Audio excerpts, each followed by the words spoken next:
العلم هو النور الهادي والمفتاح لكل الخير من يرد الله به خيرا. الحمد لله وكفى وسلام على عباده الذين اصطفى اما بعد.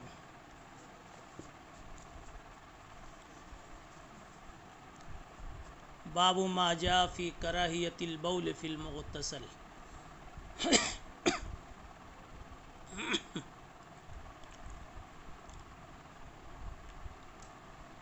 مغتسل غسل خانے کے معنی میں ہے. باب افتعال سے اسم مفعول کے وزن پر ظرف کے معنی میں ہے. غیر ثلاثی مجرد سے اسم ظرف اسم مفعول کے وزن پر آیا کرتا ہے. تو مغتسل کا معنی ہے غسل خانہ، غسل کرنے کی جگہ. اس باب کا حاصل ہے غسل خانے میں پیشاب کرنے کی کراہیت کا بیان.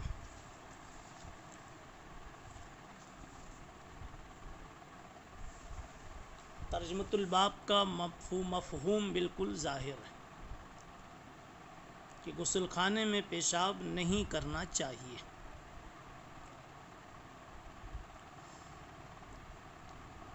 تہذیب کے خلاف بھی ہے، عقل کے بھی خلاف ہے. تہذیب کے بھی خلاف ہے، عقل کے بھی خلاف ہے، شریعت کی تعلیم کے بھی خلاف ہے.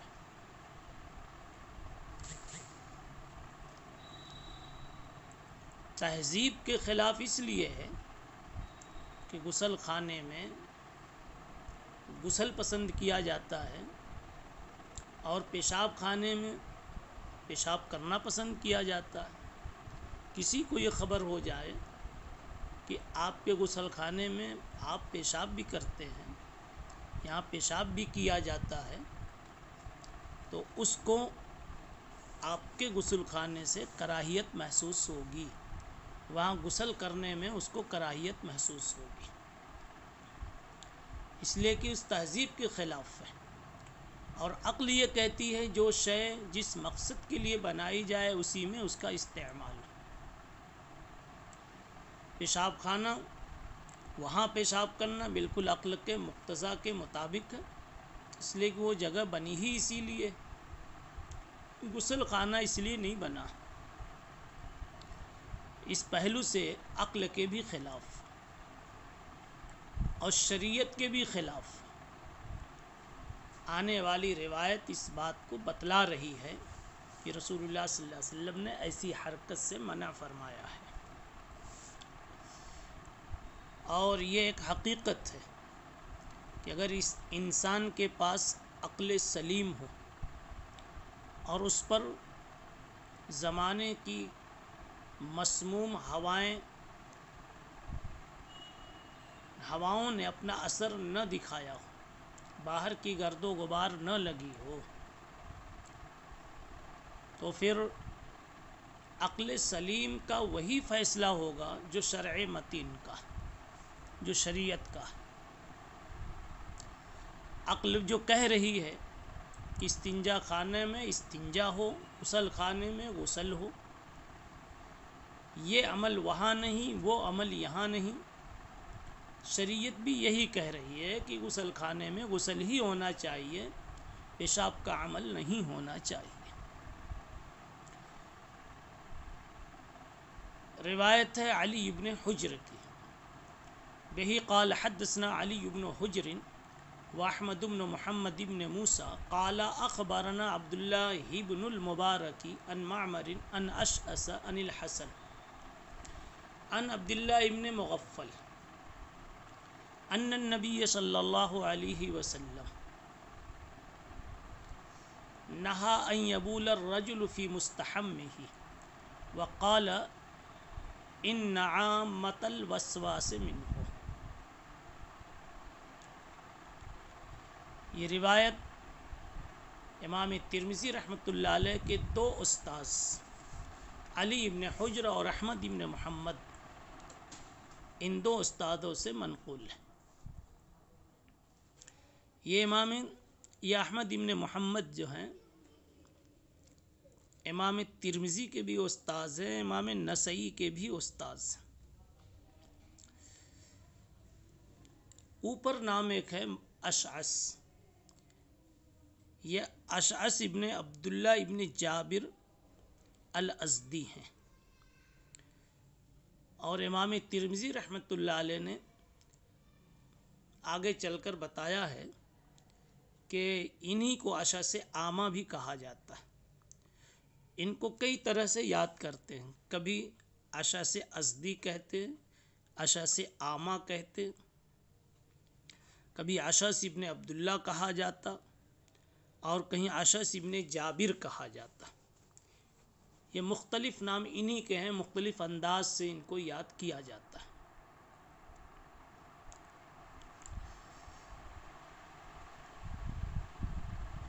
رسول اللہ صلی اللہ علیہ وسلم نے روکا، عبداللہ ابن مغفل راوی ہیں کہ اللہ کے نبی صلی اللہ علیہ وسلم نے روکا غسل خانے میں پیشاب کرنے سے۔ یہاں غسل خانے کے لیے جو لفظ استعمال کیا گیا وہ مستحم ہے، یہ بھی اس میں ظرف ہی ہے، استحمام سے بنا ہوا، استحمام حمیم سے بنا ہوا۔ حمیم کہتے ہیں گرم پانی، گرم پانی کا جہاں استعمال ہو یا جہاں گرم پانی طلب کیا جائے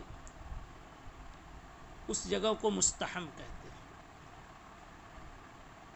اور اہل عرب غسل کے لیے گرم پانی طلب کرتے تھے، تو گویا غسل خانے میں گرم پانی وہ مانگتے تھے، لاتے تھے، تو اس لیے غسل خانہ جائے استحمام ہو گیا گرم پانی کے استعمال کی جگہ۔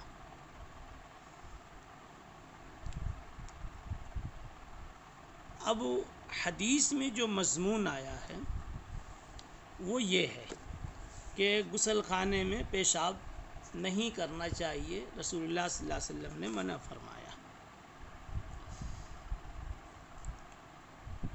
اب یہاں ایک شکل یہ ہے کہ بھائی کوئی غسل خانے میں بالقصد پیشاب کرے، یہ تو ممنوع شکل بنی، لیکن اگر کسی کو اچانک پیشاب کا تقاضا ہو گیا تو اب وہ وہاں کر لے یا کیا کرے، اس میں تھوڑی تفصیل کر لی جائے کہ اب چونکہ وہ غسل خانے میں غسل شروع کر چکا ہے، جا چکا ہے، اور دوران غسل اس کی ضرورت، پیشاب کی ضرورت پڑ گئی، تو اب دو شکل ہے۔ اگر غسل خانہ پکا ہے، پکی اینٹیں ہیں، جیسے آج کل ہمارے دیار میں، ہمارے گھروں میں غسل خانے بنتے ہیں، تو ایسی جگہوں پر تو اب وہ ضمناً چونکہ ضرورت پڑ گئی، نہ اس کی عادت ہے نہ اس کا قصد ہے، تو پیشاب کر لے، ضرورت پوری کر لے، معمول نہ بنائے، اور فوراً وہاں ایک لوٹا پانی ڈال دے تاکہ یہ نجاست وہاں سے نکل جائے، وہاں فوراً اتنا پانی ڈال دے جس سے اس جگہ کی طہارت کا یقین ہو جائے۔ دوسری شکل یہ کہ وہ زمین کچی، غسل خانہ کچا، کچے غسل خانے میں چونکہ زمین جذب کر لیتی، اب مناسب یہ ہے کہ ایسی جگہ پر پیشاب نہ کرے، پیشاب کو جہاں تک ہو سکے روکے، یا پھر نکل کر باہر آ کر پیشاب کی جگہ پیشاب خانے میں پیشاب کرے۔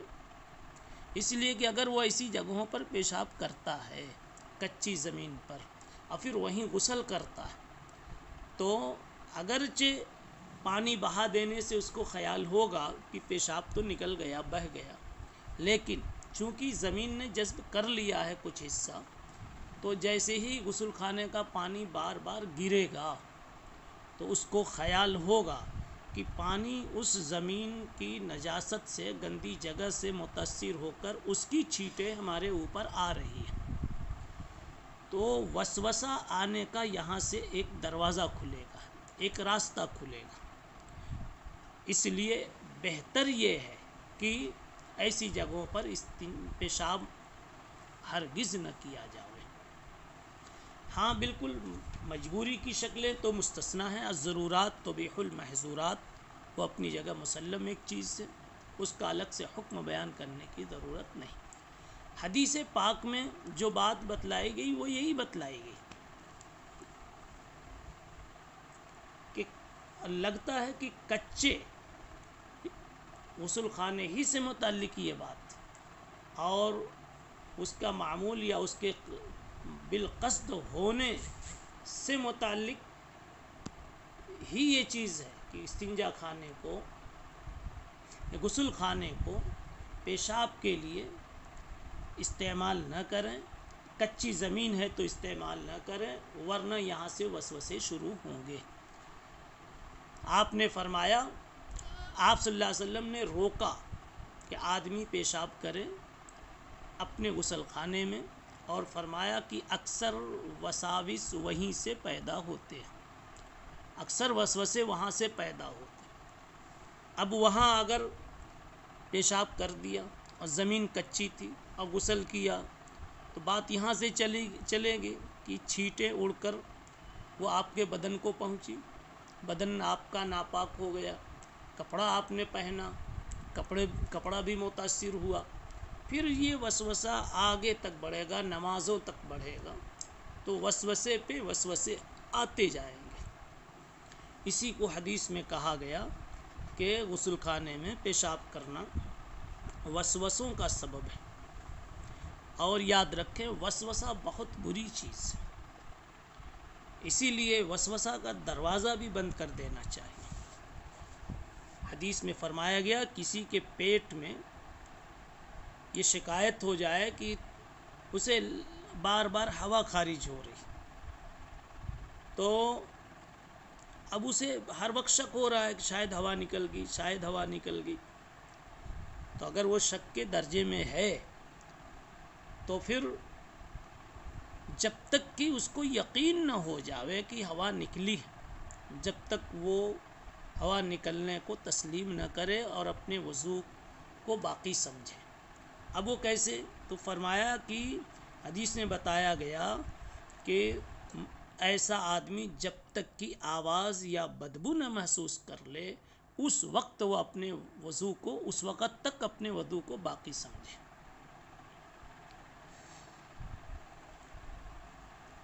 اور وسوسہ کو دور کرنے کا ایک طریقہ اور ہے جو بالکل اس کے برعکس ہے، اس کے برعکس یعنی وسوسے کی ضد وہاں استعمال کی جائے۔ جیسے کثرت سے وسوسہ آ رہا ہے کہ ہوا نکل رہی ہے، یا یہ وسوسہ ہوا کہ وضو میں شاید میری کہنیاں سوکھی رہ گئی، ایسی جگہوں پر اگر کثرت سے ایسے خیالات آ رہے ہیں تو ضد کا یقین پیدا کریں، نہیں ایسا بالکل نہیں ہوا، نہیں ایسا بالکل نہیں ہوا۔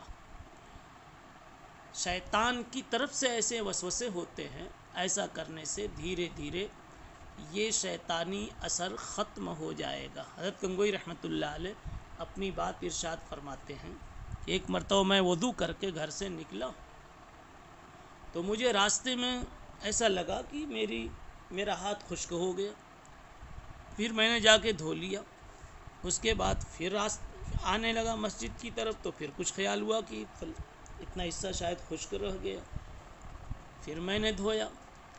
اب اس کے بعد تیسری مرتبہ جب خیال ہوا، اس قسم کا وسوسہ ہوا، تو میں نے سمجھ لیا کہ شیطان پریشان کر رہا ہے، تو میں نے کہا اچھا بڑے میاں ہیں یہ، تو ہم تو ایسے ہی نماز پڑھیں گے۔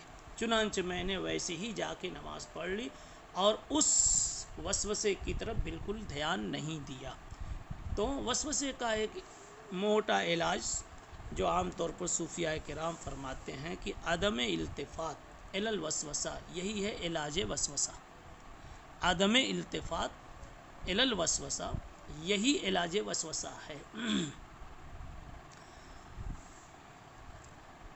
وفی الباب عن رجل من اصحاب النبی صلی اللہ علیہ وسلم، ایک اور صحابی سے بھی اس سلسلے میں روایت وارد ہے۔ ابو عیسیٰ کہتے ہیں یہ حدیث غریب ہے، اس کو ہم صرف اشعث ابن عبداللہ ہی کی سند سے جانتے ہیں۔ اور ان کو اشعث اعمیٰ بھی کہا جاتا ہے. وہ یقال له الاشعث الاعمیٰ وقد کرہ قوم من اہل العلم البول فی المغتسل. محدثین کی ایک جماعت نے غسل خانے میں پیشاب کرنے کو پسند نہیں سمجھا، مکروہ جانا، اور ان لوگوں نے یہ کہا ہے کہ اکثر وسوسے اس سے پیدا ہوتے ہیں، بہت سے وسوسے پیدا ہوتے ہیں، مثلا بدن کی ناپاکی کا، کپڑے کی ناپاکی کا، پھر نماز کی صحت اور عدم صحت کا، پھر آگے نماز کی مقبولیت اور عدم مقبولیت کا، دعا میں جی نہ لگنے کا، ساری باتیں پھر وہاں سے پیدا ہوتی ہیں. اور بعض علماء نے اس کی اجازت دی ہے، یعنی غسل خانے میں پیشاب کر سکتے ہیں. انہی میں سے ابن سیرین ہیں. اب کہا گیا ان سے، ابن سیرین سے، کہ ان عامۃ الوسواس منہ، اس سے بڑے وسوسے پیدا ہوتے. تو انہوں نے اس بات کی تردید کر دی اور کہہ دیا ربنا اللہ لا شریک لہ، ہمارا رب صرف اللہ ہے، یہ سب چیزیں کچھ پیدا کرنے والی نہیں ہے، یہ وسوسہ نہیں پیدا کر سکتے.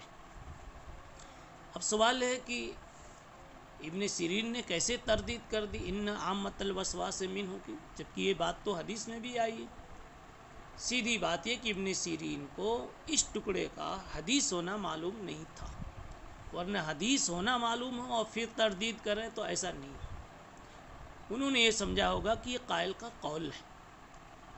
اور دوسری بات یہ ہے، کبھی کبھی عقیدے کی درستگی کے لیے اور خیال موہوم سے، خیال فاسد سے تحفظ کے لیے، بچانے کے لیے اس قسم کی نفی کی جاتی ہے. تو انہوں نے سختی سے نفی کر دیا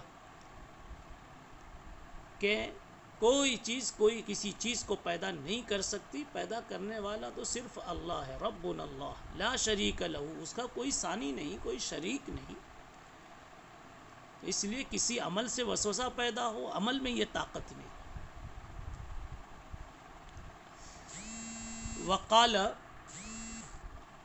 وقال ابن المبارک، ابن مبارک نے فرمایا قد اسع فی البول فی المغتسل اذا جرى فیہ الماء، غسل خانے میں پیشاب کی اجازت دی گئی اس وقت جبکہ وہاں پانی آسانی سے بہہ جاوے.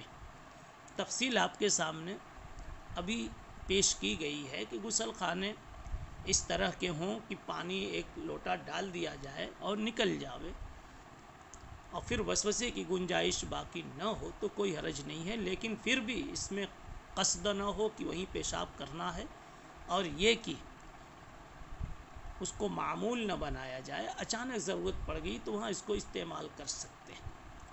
قال ابو عیسیٰ، امام ابو عیسیٰ ترمذی رحمہ اللہ کہتے ہیں کہ ہم کو یہ حدیث بتائی. اب امام ترمذی نے ابن مبارک کی جو بات ہم کو سنائی، تو امام ترمذی اور ابن مبارک کے درمیان کچھ واسطہ ہے. تو امام ترمذی نے کس سے یہ ابن مبارک کی بات سنی، تو اس کو کہہ رہے ہیں. ترمذی کہتے ہیں ہم کو یہ بات ابن مبارک والی بتائی احمد ابن عبدہ آملی نے، اور انہوں نے لیا حبان سے، انہوں نے لیا عبداللہ ابن مبارک سے. امام ترمذی نے اپنی بات موصول کر دی ابن مبارک تک. حاصل یہ ہے کہ غسل خانے میں پیشاب نہ کیا جاوے، تہذیب کے بھی خلاف ہے، عقل کے بھی خلاف ہے، اور اسی طریقے سے نص نبوی کے بھی خلاف ہے، اس حدیث کے بھی خلاف ہے، اور مزاج شریعت کے بھی خلاف. شریعت کے مزاج میں ہر جگہ نظافت ہے، ہر جگہ صفائی اور ستھرائی ہے، اور اسی طریقے سے شریعت کے مزاج میں المسلم من سلم المسلمون من لسانہ و یدہ کی روح ہے، یعنی سلم و مسالمت، ہماری ذات سے کسی کو تکلیف نہ ہو. اب اگر غسل خانے میں کوئی پیشاب کرتا ہے تو ظاہر سی بات وہاں کی پیشاب کی باس ہوگی، بدبو ہوگی، دوسرے کو وہاں سے گھن آئے گی، تو اسی تکلیف کا سبب بنے گی. اس وجہ سے غسل خانے میں پیشاب نہیں کرنا چاہیے. سبحان اللہ و بحمدہ سبحان اللہ العظیم. السلام عليكم. لا تنسوا الاعجاب بالفيديو والاشتراك في القناة. تشجيعا لنا لنستمر بنشر المزيد إن شاء الله.